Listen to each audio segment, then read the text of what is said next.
صحیح ہے. اور اس لیے حافظ ابن قیم رحمۃ اللہ علیہ نے بڑی پیاری بات کہی. مفتی زین صاحب حافظ ابن قیم رحمۃ اللہ علیہ نے بڑی پیاری بات کہی, ولا یفتی الا من یکون عالم اہل زمانہ,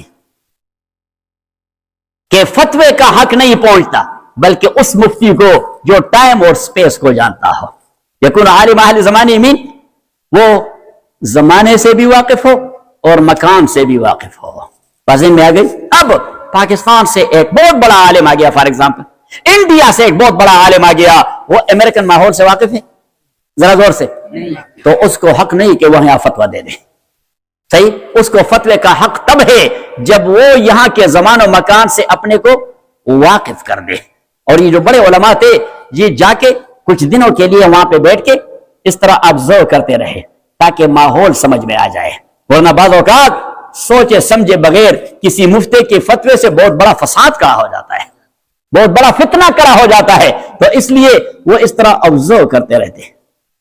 تو جب بات سمجھ میں آ جاتی بلکہ وہ پوچھتے رہتے تھے, حافظ صاحب یہ مسئلہ یہاں کس طرح ہوتا ہے, عبد الرحمان صاحب یہاں پہ اس چیز کا ماحول کیسا ہے, یہ ہے سمجھنے